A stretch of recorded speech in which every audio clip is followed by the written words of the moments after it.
ఆ cost plus ఆ cost యొక్క ఆ ప్రాజెక్ట్ యొక్క ప్రాఫిట్ ఈ మూడు కలిపితే మూడింటిని కలిపి అంచనా చేసి విద్యుత్ పర్ యూనిట్ ధర ఫిక్స్ అవుతుంది అధ్యక్ష.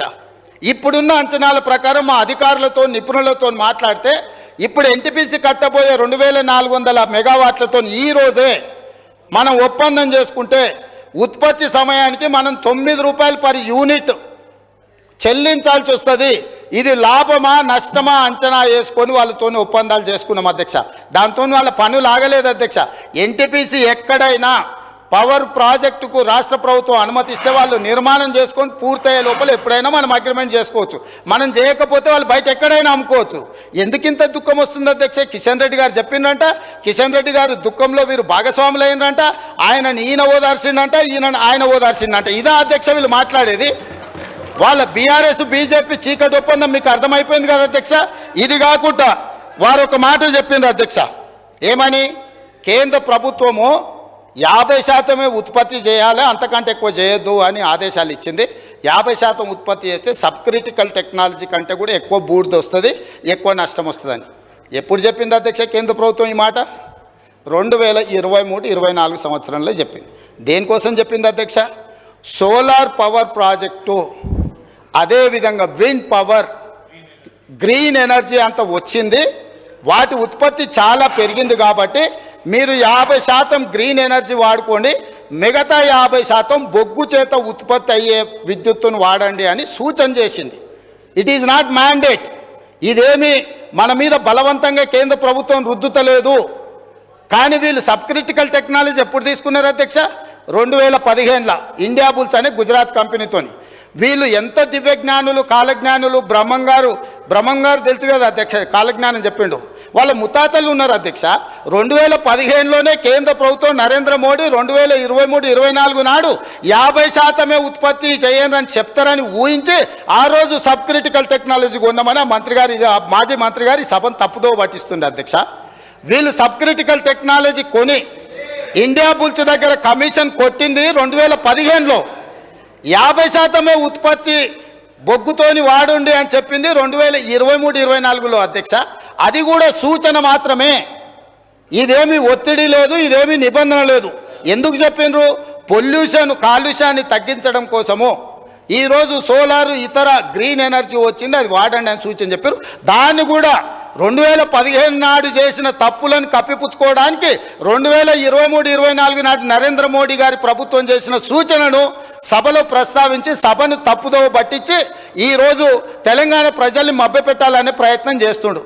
4వది అధ్యక్ష, కడపలో రాయలసీమ థర్మల్ పవర్ ప్రాజెక్ట్, విజయవాడలో థర్మల్ పవర్ ప్రాజెక్ట్, ఇట్లాంటి ఉమ్మడి రాష్ట్రంలో సమైక్య పాలనలో సీమాంధ్ర ముఖ్యమంత్రులు చేసిండ్రు కాబట్టే తెలంగాణ రాష్ట్రం తెచ్చుకున్నాం అధ్యక్ష.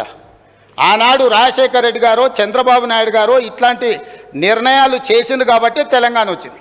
ఆనాడు ఆ చంద్రబాబు నాయుడు గారితో మంత్రిగా అంటగాగి 610 జీవోనే వద్దు, అసలు మేధా సంపత్తి ఎక్కడున్నా వాడుకోవాలి అని చెప్పి మాట్లాడింది వాళ్ళ నాయకుడు కాదా? చంద్రబాబు నాయుడు పక్కలే చేరి చంద్రబాబు నాయుడుతో ఇవన్నీ చేయించింది వాళ్ళు కాదా? రాజశేఖర రెడ్డి గారి ప్రభుత్వంలో ఇప్పుడు లేచి ఎగురుతున్నాయన వార్డు మెంబర్ కాకపోయినా ఆ రాజశేఖర రెడ్డి గారే కదా మంత్రి చేసింది నిన్ను.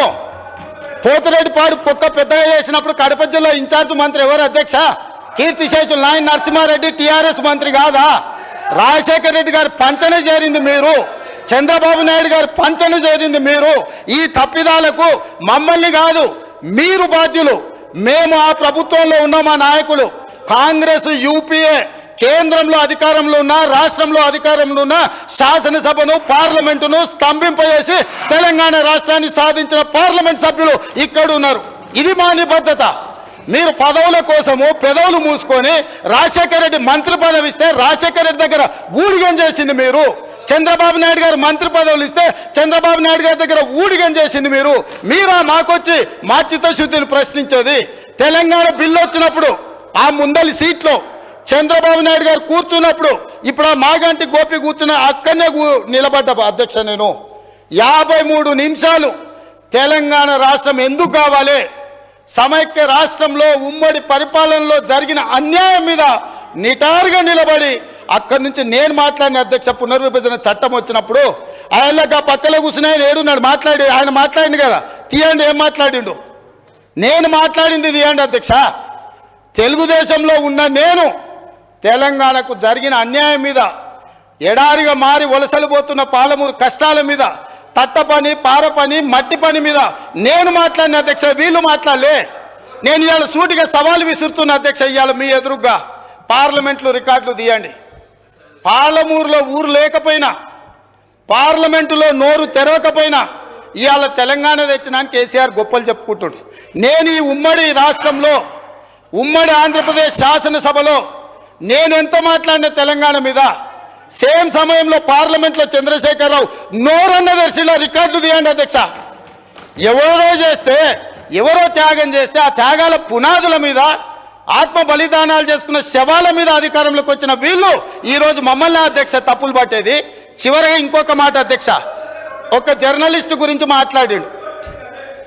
జర్నలిస్టు ఏదో పెడితే కేసు పెట్టిరని, పాపం ఆయనకు తెలియదు, తెలుసుకోవాలి. ఆ జర్నలిస్ట్ పేరు నేను ఇక్కడ ప్రస్తావిస్తే బాగుండదు. ఆ జర్నలిస్ట్ని పోయి అడగాలి ఆ మాజీ మంత్రి గారు. ఆ జర్నలిస్టు ఒక టీవీ ఛానల్కు సీఈఓ. రాసియమంటే రాసియకపోతే ఎస్సీ ఎస్టీ కేసు పెట్టి అరెస్టు చేసి జైలు వేసి ఆ ఛానల్ గుంజుకున్నది వాళ్ళు అధ్యక్ష. ఆ ఛానల్ గుంజుకున్నది వాళ్ళు. ఏ జర్నలిస్టుని ఈరోజు కేసు పెట్టిరని చెప్తుండ్రో ఆ జర్నలిస్టు ఒక ఛానల్ సీఈఓ ఉంటే ఆ ఛానల్ వాళ్ళకు వ్యతిరేకంగా ఉందని ఆ జర్నలిస్టు మీద SC ST case Banjara Hills police స్టేషన్లో పెట్టి జైలుకు పంపించి నెల రోజులు జైల్లో పెడితే నా అడ్వకేట్ను పెట్టి నేను బెయిల్ ఇప్పించిన అధ్యక్ష. వీళ్ళ దోపిడీ, ఆ ఛానల్ గుంజుకున్న విధానం ఇవాళ చర్చ చేయడానికి సిద్ధంగా ఉంటే రమ్మని ఉన్నారు అధ్యక్ష. వివరాలన్నీ నేను బయట పెడతా. మీరా ముసల్కన్నీరు గార్చేది ఏ జర్నలిస్టునైతే మీ మాట ఇంటలేదని ఆమె సొంతంగా కష్టపడి పెట్టుకున్న ఛానల్ గుంజుకోనికే ఎస్సీ ఎస్టీ కేసు పెట్టి ఆడపిల్లని జైలుకు తోలిన పాపం ఊరికే పోదు. అందుకే ఇవాళ మీ ఇంట్లో జైల్లోకి పోతున్నారు అధ్యక్ష. మంది ఆడబిడ్డలను జైలుకు తోలినందుకు ఆ నొప్పి తెలవడానికే మంది పిల్లలు జైల్లోకి పోతుంటే ఆడపిల్లలను కూడా కేసులు పెట్టి జైలుకు తోలినందుకు ఇవాళ ఆ రౌండ్ మీకు వచ్చింది అధ్యక్ష. ఊరికే రాలే, చేసిన పాపాలు ఊరికే పో అని పెద్దోళ్ళు చెప్పిండ్రు అధ్యక్ష. మమ్మల్ని అందరినీ జైలుకు తోలిండ్రు, రాజకీయ కక్షతో దోలలే. ఫామ్ హౌజులు కట్టుకున్నది మీరు, ఫామ్ హౌజులు కట్టుకున్నది మీరు, నియమాలు ఉల్లంఘించింది మీరు. వాటిని బయట పెట్టినందుకు జైల్లో పెట్టి డిటెన్షన్ సెల్లో పెట్టిరు అధ్యక్ష. నన్ను 16 రోజులు ఒక్క మనిషి లేకుండా ఐఎస్ఐ తీవ్రవాదులను ఎక్కడ పెడతారో అట్లాంటి డిటెన్షన్ సెల్లో నన్ను 16 రోజులు పెట్టిండ్రు అధ్యక్ష చెర్లపల్లిలా. నేను భయపడలే, లొంగిపోలే, నిలబడి నిటారుగా కొట్లాడిన అధ్యక్ష. మీరు జైలుకు తోలితే భయపడటోళ్ళు ఎవరు లేడు. అబద్ధాలు చెప్పి ప్రజల్ని మభ్యపెడితే ప్రజలేమో అమాయకులు కాదు. మీరు చేసిన అన్యాయాన్ని కళ్ళతో చూసిండ్రు కాబట్టే మనకు ఎన్నికల్లో గుండు సున్నా ఇచ్చారు అధ్యక్ష. అందుకే ఈరోజు నేను చెప్తున్నా, విద్యుత్ మీద మీరు ఎంత తక్కువ మాట్లాడితే అంత మంచిది. అవి అన్నీ కూడా ఆమోదింపజేసుకుంటే చర్చ లేకుండా మీరు ముందుకొచ్చి ఈ ప్రభుత్వానికి సహకరించి ఈ అన్ని కూడా గ్రాంట్స్ ఆమోదించుకుంటే రాష్ట్రం ప్రశాంతంగా పరిపాలిస్తాం, సమస్యలు పరిష్కరిస్తాం అధ్యక్ష. ఒకవేళ వీళ్ళకంత కోరుకుంటే మళ్ళా ఫస్ట్ సెకండ్ నాడు ఆల్రెడీ లెజిస్లేటివ్ అఫేర్స్ మినిస్టర్ గారు తమరిని రిక్వెస్ట్ చేసి తమరు ఫస్ట్ సెకండ్ కూడా సభ నడుపుతామన్నారు. ప్రత్యేకంగా 10 సంవత్సరాల వాళ్ళ పరిపాలన మీద, వాళ్ళ గొప్పతనాల మీద రాత్రి పగళ్ళు సభ వాయిదా వేయకుండానే 1 గంట కూడా విరామం ఇవ్వకుండా చర్చకు మేము సిద్ధంగా ఉన్నాము. ఇవాళ సభ్యులకు నా సూచన ఒక్కటే, గ్రాంట్స్ మీద మీ సూచనలు ఏమని ఉంటే ఇవ్వండి, మాకు అభ్యంతరం లేదు. అంతే తప్ప ఇట్లాంటి ఊకదంపుడు ఉపన్యాసాలు మీరు మాట్లాడిన కొద్దిగా మీరు అబద్ధాలు చెప్పడం మానకపోతే నేను నిజాలు చెప్పడం కూడా మానాను అధ్యక్ష. మీరు ఎంత అబద్ధాలు చెప్తే నేను అంత నిజాలు చెప్తా. కాబట్టి తమరు వారికి ఆదేశాలు ఇచ్చి డైరెక్ట్గా సబ్జెక్ట్కి కన్ఫైన్ అయ్యి మాట్లాడిపించి ఇవన్నిటిని కూడా ఆమోదింపజేయాల్సిందిగా తమరికి విజ్ఞప్తి చేస్తున్నా అధ్యక్ష.